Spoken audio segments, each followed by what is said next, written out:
Hello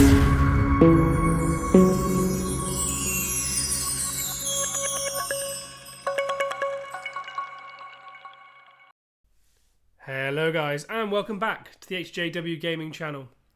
In this video I'm going to be doing something a little bit different, and I'm going to be following on from my season start stream where I went through the first 8 or so hours of my server and just showing what happened after there and building up to the first week, showing exactly what's occurred since that stream.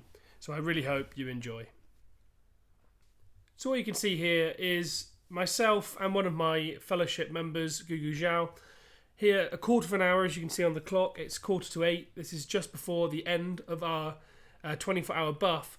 So we're looking to capture the first 200 power tile in the server within the first 24 hours. And to do that, we're teaming up, both of us, to try and take out a single tile.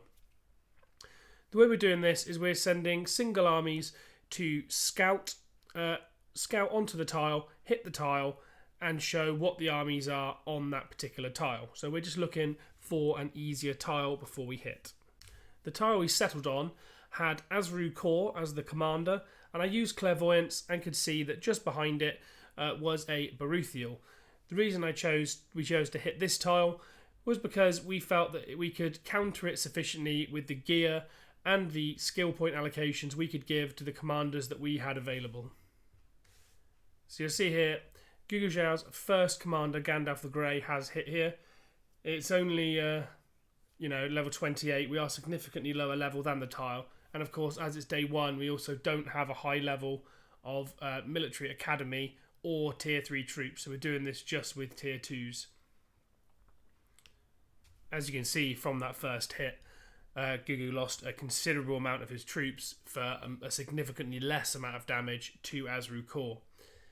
Due to the lack of troops, particularly in the first 24 hours, I definitely recommend, if you're going to try and get this in the first 24 hours, to only do so if you have a teammate like this willing to help you out. So you see there his Dwalin almost also hit as well, and he lost almost full command of his Dwalin afterwards as well. So at this point we're feeling pretty pessimistic. But then when I send my Gandalf in, I have respec'd my Gandalf to do a lot more damage to orcs and trolls via the White Council skill tree. You see, I speed up through my troop recovery. Thankfully, he wasn't fully wiped, so we don't have the 10-minute cooldown timer. I do have Dwalin on hand just in case, but thankfully it wasn't needed. We have a quite short reinforcement time, less than 2 minutes, and the march time's less than a minute as well. So we do have plenty of time to send Gandalf in for a second time. So now, Baruthiel, thankfully, was a lot easier than the Azru Kor tile. I think the reason we struggled on Azru was because of the madness. But essentially, the end result is we end up capturing a 200 power tile during the first 24 hours, which is, a really handy milestone to have. Of course, we can't mind sharpen at this point anyway, as you can't mind sharpen until you get level 30. But yeah, in the end, we do end up capturing this tile. And that rounds off our first 24 hours. I will skip ahead now to day 2. So this is partway through day 2. You can see we're in a very similar position, still have that 200 power tile, obviously. We have an absolute boatload now of 150 and 130 power tiles that we've been using for obviously upgrading our resources and leveling up our commanders. Other players now are starting to catch up as well and capture a lot of 130 power tiles, so they're getting quite hard to find. So what I'm doing at the second is I'm capturing a number of ruins at the edge of my range to try and extend my range to other areas which contain 130 power tiles. Like this area you see here, where there's a rich abundance of 130 power ore tiles. This is just so I can keep those commanders leveling and keep that resource gain coming in. We also captured a Caves of the Dead tile. This of course is prior to the patch where they have amended the neutral armies. So they basically made neutral armies much more difficult to capture, but at this point only King of the Dead is the army on the tile, so using a focus resist chest on my level 33 Gandalf the Grey as well as high alert allowed me to easily defeat the King of the Dead, and then all I had to do was obviously the siege damage, and then I had Caves of the Dead. This is brilliant as it allows us to use the King of the Dead commander going forwards, who can be an absolutely brilliant tiler, particularly when faced against only physical enemies. Of course, if he's facing against fire damage, his Oathbreakers can die quite quickly, but he can be one of the best tilers in the game if you get him up and running and can avoid that fire damage. Now, jump cut forward again. This is day 4 of my server. You can see we've massively expanded our range again, and we've also taken our first keep. We have taken the keep of Gondor, travelling via the various crossings. Unfortunately, Mordor have also captured South Ithilien, which directly borders Gondor and also goes between Gondor and our capital. So this is going to be a direction that we decide to move in, as we need to secure that area in order to secure our capital region. Other teams that have captured early keeps, Rune here you can see have captured the Ashen's Plains keep, which is good to see. Evil are very active in this server. Erebor currently have not captured any keeps, nor have Angmar or Gundabad. Lothlorien have captured Trollshaws, and they've also captured the Stone Trolls, which of course come with that incredible XP buff, which is very useful.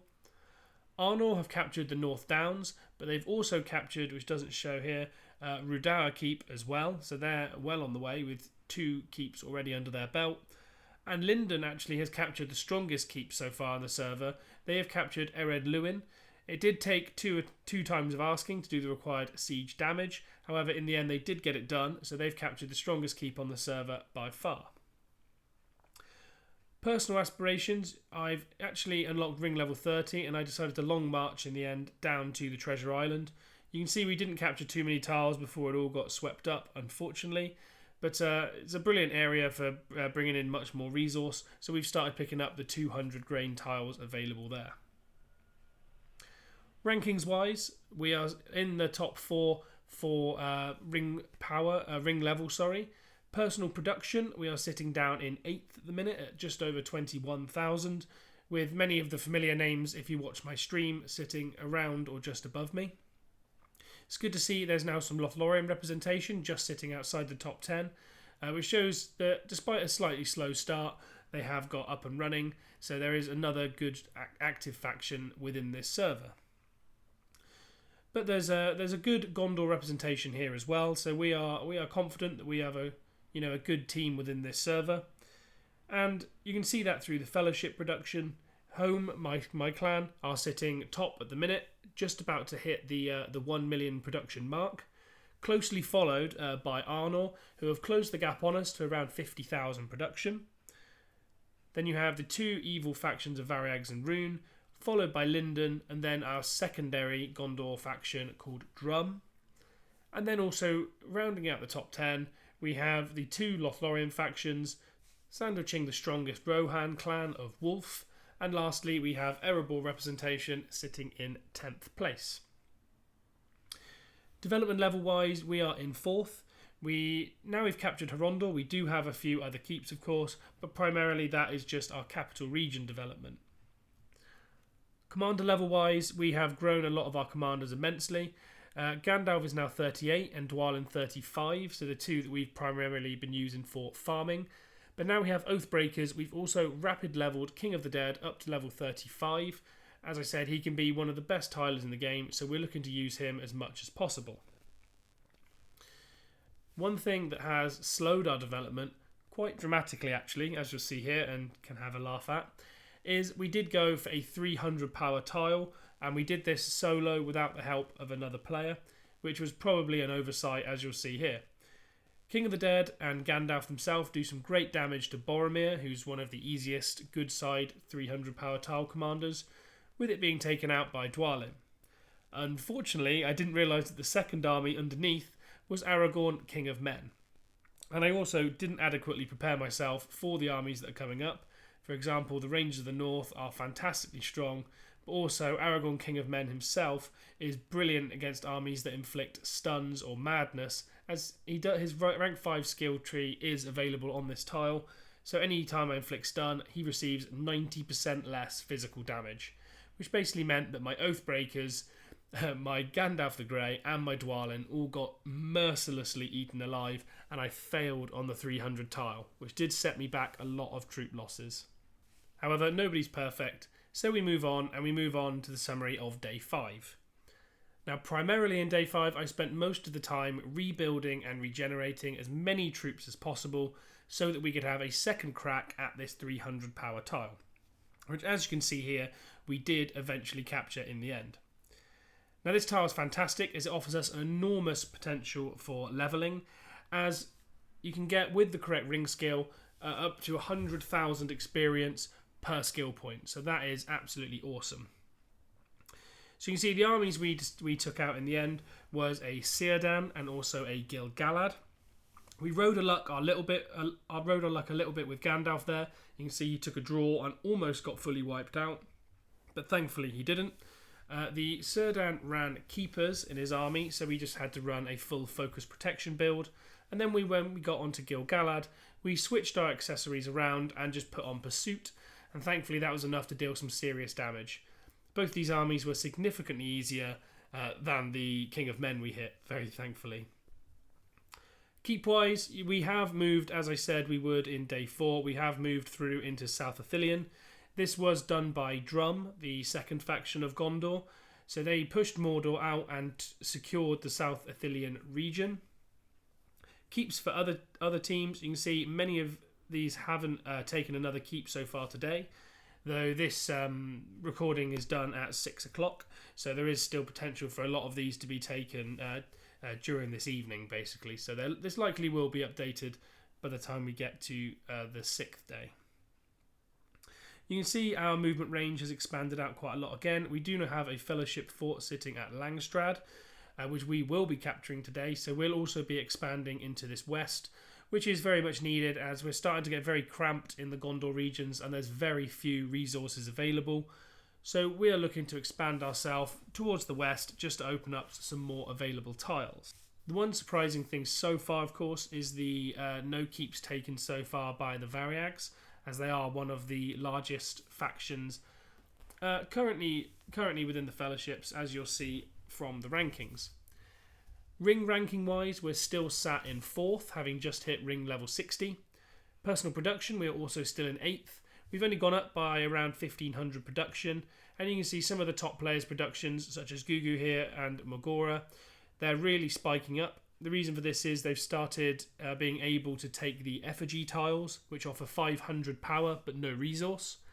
Personally, I'm not a fan of these tiles, so tend not to take very many of them, as I would prefer to take something like a 200 power tile and have the less ring power but bonus resources that this provides. Fellowship production wise, we have risen to 1.1 million. We're being held back a little bit by the lack of tiles, as I mentioned earlier, but expanding into new regions should open this up for us and allow us to grow a little bit quicker. Arnor still sits in 2nd place at 1 million production, as well as the 2 evil factions and in 3rd and 4th, followed by Linden and then Drum. So most of these rankings have not changed since the day previously, and the gaps between them are starting to expand outwards, so it's unlikely there'll be a huge amount of movement going forwards, unless of course a few of these factions go to war. Server politics wise, it does look like there's going to be a kind of east versus west divide, somewhat anyway, as Linden, Lothlorien and Arnor are all in alliance, as well as ourselves in alliance with the Variags and Rune. So it's going to become a bit of an east versus west battle. Development wise, you can see we've developed our capital, Minas Tirith, to level 18. We're trying to push this as quickly as possible to level 23 so we can get that excellent plus 5% HP buff, which could be huge for us when we end up eventually going to war. The next highest developed capital is Mador Toch, which is the Variag's capital at level 17, so a couple of levels behind. Then we have Caras Galadon at level 15, Grey Havens at 14, as well as Kindland. And you can see there's a lot of buffs available here, like Caras Galadon. If they can get this to level 23, that plus 10 max ability points is an amazing buff. So I'm sure a lot of these factions are going to be really focusing getting these keeps leveled up, because they do make a massive difference when you start going to war. So I'm sure they're going to be focusing this to try and get those, particularly those unit buffs. As I know the Evil Men buff is good, but a lot of the Elven buffs are particularly useful, as the Elven units have very low defense. But anyway, let's move on to the last day of the server. So, final day of the first week of the server. This is being recorded about 4 o'clock, so won't show the full change of the map, as most keeps tend to be taken around the European evening time, around 20 UTC. You can see here the development that we've made in our keep. We have reached level 8 on the main hall, with level 9 developing. We have got almost all of our quarters up to level 8, as well as securing many tier 3 units. We have 2 of the Elven tier 3 units in the Sentinel and the Warden, and also 2 tier 3 units of the Gondorian men as well. Commander-wise, our commander levels aren't massively changed, to be honest, as this is following the change to the neutral camps. The biggest change we have is our Elrond has now started to be leveled up. You can see Gandalf is now level 39, King of the Dead 37. Elrond is now being mind sharpened on the 300 power tile that we captured on day 5, and we've managed to get him up to level 37. Dwalin is also at level 37. And then we have a couple of our sweepers just sitting behind, with Isildur at 27 and also Gil-galad at 28. Over the coming days, these will also be leveled up, as we are likely to need them for combat pretty soon, to be honest. So we're going to need to start focusing on them. However, this season I've decided to focus on Elrond for combat, so I want to give him a go first and foremost, which is why I've started leveling him first. Land-wise, we still have our 300 power tile, which was one of the main things for our development, being able to do that mind sharpen as early as possible to get those commander levels up. The only problem now is being limited by ability points. Movement wise, we've moved up through Entwash and through East Emnet and the Wold, and now also have a strong placement in Fangorn Forest. This is due to a friendly relationship with Rohan. At the time of recording, this isn't a full alliance, however there is a friendly relation, so they're happy to let us through, provided we don't take any of their tiles or start any hostilities towards them. So that gives us good access to a strong resource field in Fangorn Forest. Chapter-wise, we're stuck on Chapter 6, Rebuilding Glory, as it does require 20 level 10 structures, which never happens in any of the Rebuilding Glory servers I've ever played. So normally you just sit here stuck for a whole week, so that likely is to time out. Production-wise, we have dropped to 13th. You can see that familiar faces, Gugu, Step Panama, Magora, etc. are really starting to run away with it. Again, as I mentioned earlier, that's due to the capture of numerous effigies. We've stayed pretty similar around our power level, as we've just captured a few 200 tiles, but mainly we've been focusing on commander leveling. Production-wise, Home has gone up to 1.2 million power. Arnor is just behind on 1.1 million. And both evil factions also on 1 million. And you can see here the arrangement of factions generally, whilst becoming more and more spread out, the actual order has not changed at all. Development level, we've moved up a little bit. We are in 3rd now. Arnor has by far the highest development level, as they have split their development, as you'll see here in a moment. They've split their development between developing their capital and also developing the region of Bree, assumably so that they can unlock the ability to construct Bree riders. I'm not going to show the map after this, reason being no new keeps at this time have actually been taken, other than the Langstrad that, as I said, we planned to take yesterday. However, there are significant movements on the map, with Linden moving south as well as Isengard and us moving west. There's likely to be upcoming future conflict. I'm intending to continue recording every few days of this server, just to give you guys an update and refresh on what's going on.